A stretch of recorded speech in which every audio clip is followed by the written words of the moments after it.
Hey guys, Hale Obernolte from Pro Play Games here to bring you a deck profile on the Regigigas Hoopa stall deck that I used to get second place this past weekend's Denver Regional Championships. Before we jump into the list, I want to talk a little bit about the strategy of the deck. As you probably know, this deck does not win by attacking and taking 6 prize cards like most decks do. Instead, it attempts to set up a late game checkmate scenario where your opponent can either no longer attack or no longer effectively kill your Pokemon, at which point it wins by either milling out your opponent's deck or winning with, say, Unknown Hand. With that in mind, let's get right into the list. Alright, so starting off with the Pokemon, we have 4 Regigigas and 3 Hoopa. These are the main walls of the deck, meaning these are your go-to Pokemon that you'll send up against your opponent, try to buy some time, hopefully they have some trouble dealing with them. In the case of some decks like Venusaur, Hoopa is just enough to stall them out pretty much indefinitely. The only thing that Venusaur can do against Hoopa is attack for 30 a turn with their Shamans, which is just not an effective strategy, which you can out-heal with Kusumi and Acerola. On top of that, we also have 2 Shuckle GX. This is also a pretty effective wall. A lot of decks have trouble dealing damage to it through its Protective Shell ability. Unfortunately though, it is a GX Pokemon, so you do have to be careful putting this out, because if your opponent is able to knock it out, they get 2 prizes as opposed to just the one from Regigigas or Hoopa. One of the main strengths to this deck, and Regigigas and Hoopa as walls in general, is that even if you fail to heal them, your opponent is able to one-shot them, they only give up 1 prize card. And the fact that your opponent needs to take 6 of those to win a game really takes a long time and gives you a lot of time to set up that checkmate scenario at the end. Another nice thing about Shuckle GX is that either of its attacks do at least 30 damage to Tapu Koko Prison Star, which means that you can clean it up with Larvitar later, which I'll talk about in a moment. The last wall, we also have 1 Magikarp from Wailord GX. Obviously this guy's a great wall because he has a giant bulky 300 HP, but similar to Shuckle, it gives up not only 2 but 3 prizes if he's knocked out. So if your opponent's effectively 2-shotting him with, say, Jolteon GX with Choice Band, and they can add on 1 Electric Power, if you ever fail to heal him after they hit him, you're going to give up 3 prize cards, which is massive for this deck. So really the only scenario where you actually use Magikarp and Wailord as a wall is late game when your opponent only has 1 or 2 prize cards remaining, so it doesn't matter how many prize cards it gives up. Going on to our kind of niched tech cards. This wall we have 1 Lugia GX. This card is in the deck for really one reason only, and that's for its Lost Purge GX attack. It's not uncommon for a lot of decks to build up 1 big fast attacker that's really hard for you to deal with and outpace with Polarium. In those cases, you can send up Lugia GX, attach double colorless energy and a counter gain, and Lost Purge into Lost Zone and get rid of that 1 big threat. And for a lot of these decks, getting rid of that 1 big threat is enough for you to keep up for the rest of the game. Moving on to my one of my favorite cards in the entire deck, we have 1 Larvitar. Larvitar is in this deck essentially only for lightning matchups. And in those matchups, it gives you the ability to not only attack, but actually win by taking prize cards. Against Zapdos decks, it can be very nice to use Shuckle to put 30 or 40 damage onto a Tapu Koko Prison Star, and then kill it with Larvitar's Second Strike to get rid of that threat, which is really their best threat against this deck. Against Pikarom, which is a very popular deck, you actually usually win by taking all 6 of your prize cards. The counts to this deck are set up so you can attack with Larvitar exactly 3 times, and those 3 times, if you set it up right, can be enough to take your 6 prize cards and win the game. We also have 1 Giraffe. This is also mostly for the mirror match or other control matchups. Get Lost is really nice to be able to get rid of your opponent's resources so they can't get them back, obviously. It's also very useful against Malamar decks. I know Malamar has kind of been on the decline lately, but it's very nice to be able to get lost some of their psychic energies out of the discard pile so they don't have them for the rest of the game. In particular, the Ultra Necrozma variant tends to discard some of their psychics when they attack with Ultra Necrozma, so it's very nice to send up Giraffe after that, get lost them, and suddenly your opponent has a lot fewer resources at the end of the game. In combination with maybe lost owning 3 psychics with Lugia's GX attack, that could be enough to close out the game.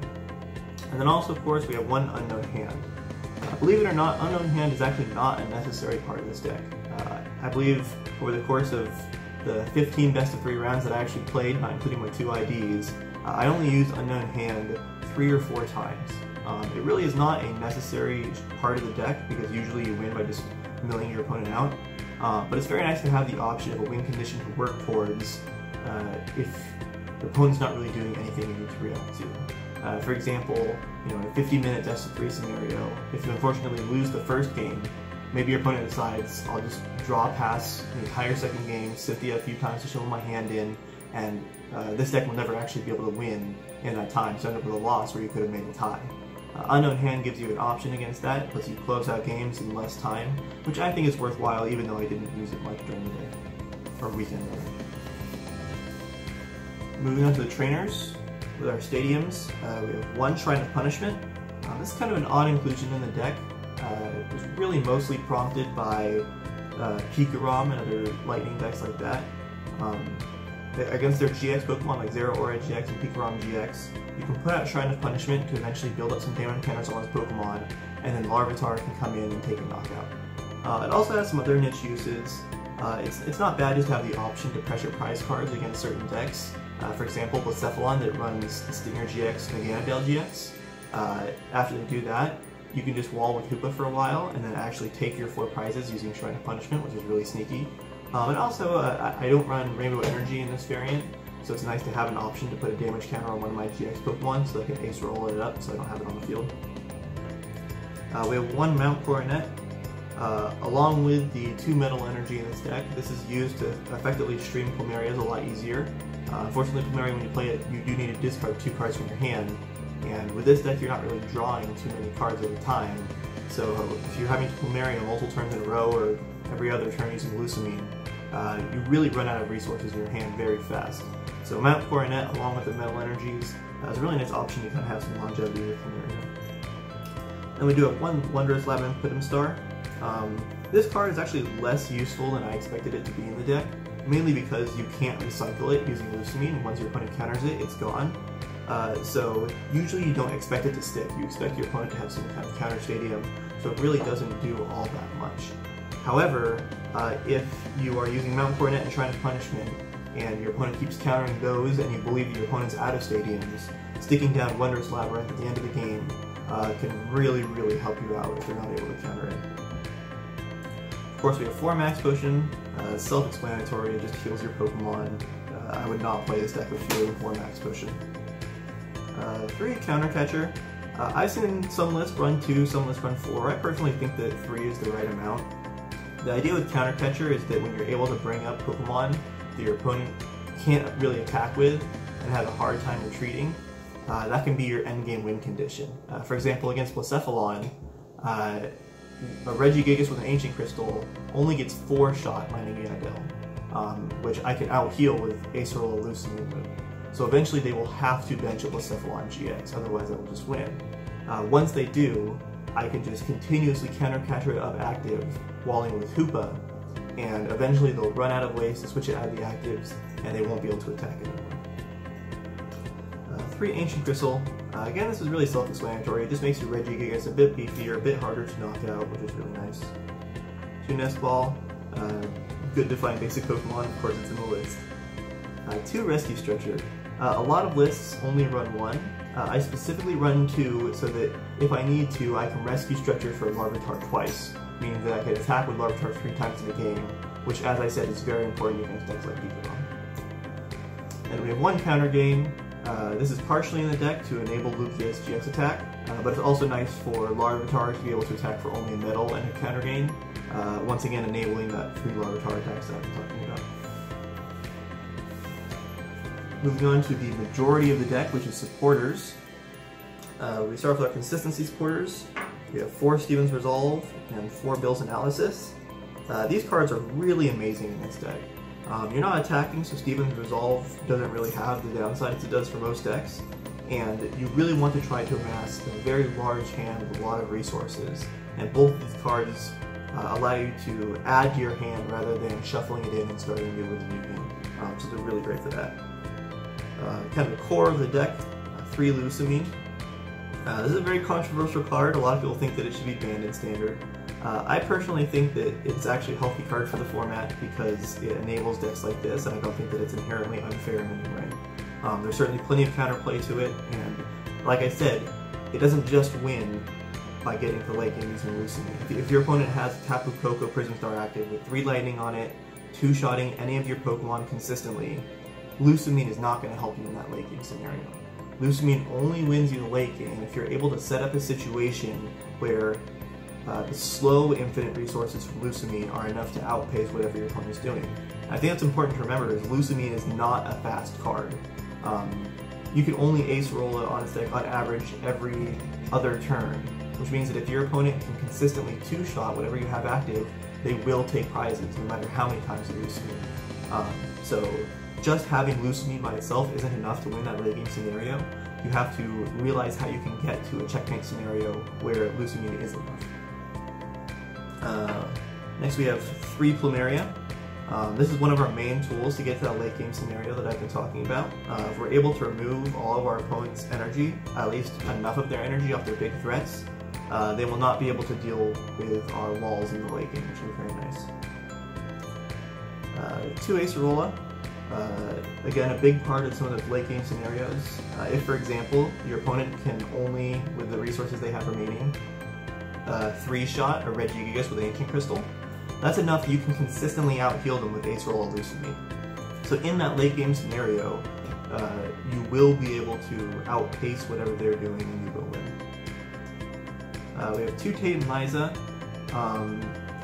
This card, the shuffle and draw effect is definitely very nice, especially after like a let loose or something, where you try to put your hand down to a low amount. But really, I like having it in the deck for its switching effect. It's very nice to have it as an option to pivot into your Lugia GX to Lost Purge a big threat. It's also very nice to swap into Rig, or swap into a better threat. Anything like that, Tate and Liza is nice to have. Along with that, we also have 2 Guzma. Plays a similar role as Tate and Liza, where it allows you to switch out to whatever Pokemon you want to have active, but also allows you to bring up your opponent's Pokemon, which in other decks usually you'll bring up a Pokemon that you're trying to kill. In this deck, you usually Guzma up something that will, again, be hard for your opponent to move out of the active. 2 Gladion. Pretty self-explanatory. The deck has a lot of cards that it doesn't want to be in its prize cards. It doesn't take prize cards, so it needs an option to get those. And then 1 Mars. Just a good supporter. Like I said, you want to build up a hand, so draw supporters are nice, and you can get some good resources. And then 1 Faba to permanently remove special energy from the decks that can recycle them, and also just to remove them without having to discard cards like Plumeria. Finally, probably one of the least important parts of the deck, we have the energy. So we have 2 double colorless energy. This is really just there for Lugia's Lost Purge and also for Larvitar's attack, and occasionally for Rig. And then 2 metal energy. Like I said with Mount Coronet, these can be recycled to use with Plumeria. They're also great to use with Larvitar, Rig, and they're nice to just have in general. So I hope you guys enjoyed the list. I know a lot of people aren't a big fan of this kind of strategy, but I personally really enjoy the slow, methodical play of trying to set up that late game checkmate scenario. It's hard to talk about the general strategy of the deck because it really depends a lot on the matchup that you're playing against. Against a deck like Zapdos, that kind of burns through all of its resources really fast and isn't built to have much late game longevity, it's very easy to just burn out all the resources. As opposed to a deck like Kikarom, that is fast, aggressive, but also has a lot of energy acceleration and late game longevity, mostly through Zero or GX. That can be a lot more difficult and requires a lot of adaptation, like the Larvitar type that we saw. A lot of people think that Lucamine should be banned. I personally am not of this opinion, like I said. I think that against a metagame that's prepared for this type of strategy, there is absolutely nothing inherently unfair or broken about it. There are specific techs like Persian that essentially just automatically win you the matchup no matter what you're playing. I could play against a themed deck that had a Persian line and I would probably lose to it. But in addition to that, just building decks in a certain way to have late game longevity completely destroys the deck. And so it's really only good against metagames that are not prepared for it. And so for that reason, I don't think that there's anything inherently unfair about it. On top of that, going forward, I think that the power of this deck completely depends on how well people are prepared for it. I think now that I recently did well with it at Denver, as well as a few other people will probably be more prepared for it in the near future. However, maybe a few sets down the line, people aren't really thinking about it anymore, they're not building their decks with that strategy in mind, and it becomes a really good choice again. Thanks for watching, I hope you enjoyed the deck.